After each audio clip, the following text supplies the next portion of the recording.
분위기 바꿔볼게요. 제목 보세요. 고향 친구라면 뭔가 정겨워야 되는데 제목이 이게 뭡니까? 허주연 변호사님. 고향 친구 하니까 이렇게 추운 날에 뭔가 정겹고 따뜻한 느낌 나시잖아요. 네. 그런데 이 사건은요. 그렇게 정겹고 따뜻한 얘기 아닙니다. 서늘한 반전이 있는 이야기인데요. 아하. 법정에 50대 동갑내기 두 남녀가 있습니다. 네. 이 중에 남성은 아내가 있는 유부남이었고요. 네. 그렇다면 그림이 그려지시죠. 어허. 이들이 왜 법정에 서게 됐느냐. 바로 그 그림 맞습니다. 네. 남성의 아내가 두 사람이 불륜관계다라고 하면서 아이고. 남성을 상대로 이혼소송을 제기를 하고 여성을 상대로 위자료 청구 소송을 제기를 한 건데요. 그런데 법정에 서게 된 이 두 사람이 뭐라고 얘기를 했냐면요. 네. 우리 아니에요. 우리 그냥 고향 친구 사이고 외도하는 관계 전혀 아닙니다. 이렇게 얘기를 한 겁니다. 네. 여기까지만 들으면 하재근 평론가님 뭔가 찜찜하지만 구체적으로 불륜을 저질렀다는 뭐가 있어야 될 것 같긴 하다 이런 생각도 들긴 합니다. 지금 주장과 주장이 서로 맞부딪히는 거거든요. 네. 한쪽에서는 불륜했다, 한쪽에서는 오해다 이러는 건데 그렇게 주장과 주장이 맞부딪힐 때는 뭐 증거가 나오거나 아니면 제3자가 증언을 하거나 네. 이래야 되는 건데 진짜로 제3자가 딱 등장을 했습니다. 어허. 제3자가 누구냐면 일단 그 내연녀로 지목된 여성이 뭐라고 그랬냐면 나는 지금 또 다른 남성과 교제하고 있는 중이다 라고 한 거예요. 그래서 네. 또 다른 남성이 이제 딱 호출이 됐는데 네. 실제로 그 남성이 법정에 나와서 나왔어요? 네, 내가 이 여성의 애인이 맞습니다 라고 증언했습니다. 아니 그러면 최진봉 교수님. 예. 그러면 진짜 이 아내분은 자기 남편과 그 자신이 불륜녀라고 의심했던 그 여성 두 사람이 진짜 고향 동창 선후배 뭐 친구인 두 사람을 진짜 단순히 의심한 거예요. 어떻게 봐야 됩니까? 그러니까 지금 말씀하신 것처럼 갑자기 진짜 애인이라고 하는 사람이 나타났으니 그렇게 생각이 들 수 있잖아요. 네. 뭐지 이거 그러면? 이 사람 예를 들면 그 남성이 안 나타났다면 분명하게 바람핀 게 맞는데 아하. 남성이 나타나서 내가 이 사람의 내연녀라고 얘기하니까 네. 이 부인 입장에서는 상당히 당혹스러울 밖에 없는데 네. 여기서 반전이 일어납니다. 아하! 사건은 6년 전으로 거슬러 올라갑니다. 어머나. 동갑내기 내연녀와 남편은 원래 두 사람이 내연녀와 남편이 맞고요. 네. 이 사람들이 2017년 12월에 네. 동거를 시작을 합니다. 아하. 동거는 어디서 하냐면 이 그 내연녀의 집에서 시작을 하고요. 네. 그 집에서 시작을 하고 3년 뒤에 남편이 아내를 대상으로 상대로 해서 이혼 소송을 제기합니다. 그게 아하. 2019년 5월이고요. 네. 그런데 이 과정에서 이 부인 되시는 분이 남편의 외도를 발견하게 되는 그래서 위자료 소송을 제기하게 되는 계기가 됐습니다. 아, 어쨌든 불륜 사실을 알게 됐다는 그러면 아내분의 의심, 아내분의 생각이 맞았다는 거잖아요, 최진봉 교수님. 예, 맞았던 거죠. 그러니까 이게 어떤 얘기냐면요. 이게 참 황당하고도 이해가 안 되는 얘기인데 짜고 치는 그야말로 이야기다 이렇게 얘기할 수밖에 없습니다. 네. 설명을 드릴게요. 남편이 내연녀에게 이렇게 얘기합니다. CG로 보여드릴 텐데 네. 내가 다른 남자를 내세워 애인이 있다 증언해라. 그러면 내가 이혼 소송서 승소하고 우리 함께 살 수 있다. 아, 그런 얘기예요. 네. 그러니까 내가 소송에서 이기면 네. 그거 가지고 우리 둘이 잘 살 수 있어. 그러니까 내연녀한테 다른 애인이 있다고 얘기하라고 얘기하고요. 그리고 나도 이번에는 아는 지인을 찾아가서 이렇게 얘기합니다. 남자 지인이죠.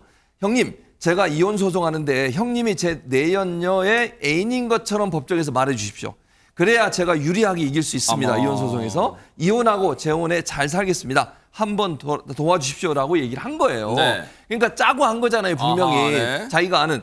근데 이제 이 사람이 뭐 이런 일을 하기가 애매하잖아요. 그래서 답변을 안 하고 있더니 집으로 찾아와서 3번에서 4번 정도 계속 종용을 했다는 이런 사실이 밝혀졌습니다. 살다 삼고초려를 이럴 때 써야 될지는 진짜 난생 처음 진짜 황당한데 아니 보세요. 이게 막장 드라마보다 더 막장 같은 내용이 지금 여기 담겨 있어요. 진짜 충격입니다. 유인경 평론가님. 사랑과 전쟁이라는 막장 드라마에서도 이런 줄거리는 본 적이 없는 것 같은데 아내 입장에서 보자면 남편과 내연녀와 내연녀를 자신의 연인이라고 주장했던 남편의 지인 3명으로부터 동시에 속임을 당하고 그것도 뭐 딴 선의의 거짓말이 아니라 이혼 소송에서 유리하고 위자료를 주지 않기 위해서는 치사하고 졸렬한 방법으로 가장 사랑한다고 믿었던 남편에게 당한 일이기 때문에 네. 충격이 굉장히 클 것 같아서요.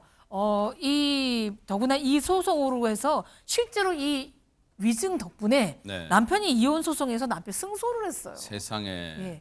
그러니 얼마나 상처가 크겠어요. 저는 이분이 재판도 잘 받으셔야 되겠지만 꼭 정신 상담을 좀 받으셨으면 하는 그런 생각이 듭니다. 아니 그러면 이혼 소송에서 이겼단 말이에요. 남편이란 작자가. 그러면 보세요. 허준 변호사님. 내연녀랑 그 남편은 아주 둘이서 희희낙낙 행복하게 잘 먹고 잘 살게 된 거예요. 어떻게 된 겁니까 지금? 그러면 안 되죠. 다른 사람 눈에서 눈물 나게 하면 자기 눈에서는 피눈물 난다는 말도 있잖아요.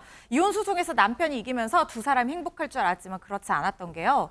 2021년 4월경에 두 사람 사이가 틀어지기 시작해요. 이게 판결문을 봤는데 자세한 사실관계는 나오지 않았지만 아마 내연녀가 도박빚 관련해서 남편에게 거액의 돈을 요구를 했던 모양입니다. 그래서 남편이 내연녀와 관계가 틀어지면서 이 내연녀를 사기죄로 고소를 하게 돼요. 그랬더니 이 내연녀가 화가 난 거죠. 나는 너가 시켜서 위증을 했잖아 라고 하면서 위증한 지인을 같이 데리고 자기가 위증했다라고 자수를 하고요. 이 남편을 위증 교사 혐의로 고소를 또 한 거예요. 그래서 이 사건이 또 다시 한번 불거지게 된 것이고 법원에서 남성이 뭐라고 항변을 했냐면 내가 먼저 위증을 제안한 것이 아니고 내연녀가 위증하자고 해서 나는 그냥 증인으로만 신청해주고 그냥 그 내용에 대해서는 신경 안 썼다. 정확하게 무슨 내용으로 증언할지도 몰랐다. 그냥 수락만 한 거다. 이렇게 얘기를 했지만 법원은 받아들이지 않았습니다. 바로 이런 게 손바닥으로 하늘을 가리는 격이에요. 진실은 드러나게 돼 있는 거예요. 우리 김성수 변호사님도 나오셨는데 보세요. 오래 가지도 못할 이게 사랑인지는 모르겠지만 어쨌든 오래 가지 못할 관계 결국 파탄에 이르러서 이 불륜녀와의 이 남편의 사이도. 그런데 보세요. 어쨌든 여기에 잘못된 도움을 주는 사람, 이 하필 세 사람 뭔가 정말 무거운 벌을 받아야 되는 거 아닙니까? 어떻습니까? 맞습니다. 세 사람 잘못을 했기 때문에 실제로 벌이 이제 내려졌습니다. 아하. 예, 법원에서 이제 유죄 판결을 했다 한 건데요. 네. 이 쟁점이 됐던 부분이 어떤 부분이었냐면 이 여성 같은 경우에는 본인이 위증을 했다고 자백을 한 거지 않습니까? 그리고 이 남성의 경우도 위증을 했다고 자백을 했어요. 네. 그렇다 보니까 이 지인 남성과 여성 같은 경우에는 위증죄가 성립이 됐는데 이 남편은 1심에서 끝까지 나는 위증을 시킨 게 아니라 하하. 나는 그냥 두 사람이 한다고 하기에 그냥 그러라고 그냥 도움만 준 것 정도다. 어머나. 그래서 위증 방조다라고 주장을 한 겁니다. 어. 그렇다 보니까는 이제 법원에서 판단을 했는데 네. 검찰의 증명이 부족하다고 일단 법원에서 봐서 1심에서는 남편이 위증 방조가 인정이 돼요. 그게 형량 차이가 많은 거예요? 엄청나게 클 수가 있습니다. 어머나. 방조 같은 경우에는 지금 현재 이 사건에서도 1심에서는 그래서 남편이 집행유예가 선고가 돼요. 하하. 집행유예라는 거는 구속이 되는 게 아니라 그 집행유예 기간 동안 다른 처벌을 받지 않으면 이제 처벌을 실제로 받지 않는 거거든요. 그래요? 예. 그런데 이 남성이 이제 검찰에서는 이 남성이 위증 교사가 맞는데라고 해서 항소를 하고 아하. 그래서 검찰의 주장대로 법원이 이제 항소심에서는 위증 교사가 인정이 되는데 아하. 남편 같은 경우는 그래서 형량 차이가 어느 정도가 나냐면 위증 교사가 인정이 되면서 항소심에선 징역 1년의 실형이 선고가 돼요. 어허. 1년 동안 구속이 돼 있는 거죠. 네. 그렇게 차이가 발생을 하면서 네. 나머지 두 사람의 경우에도 집행유예라든지 사회봉사가 선고가 되면서 벌을 받았다. 이렇게 지금 알려진 소식입니다. 정말로 사필 규정이란 말을 딱 보여준 진짜 법이 살아있다는 보여준 그런 판결이 아니었나. 아내분이 조금이나마 마음의 위로가 됐을지는 모르겠습니다. 어쨌든 분노가 터지는 그런 판결이었습니다. 보고 계십니까? 대박 사건. 네, 안녕하십니까? 김명준입니다. 여러분과 함께하는 뉴스파이터. 다양한 소식과 뉴스를 보고 싶으시면 화면 오른쪽을 꾹 눌러 구독해 주시길 바랍니다. TV로도 유튜브로도 여러분께 한 발 더 다가가겠습니다. MBN 뉴스와 뉴스파이터를 사랑해 주셔서 고맙습니다.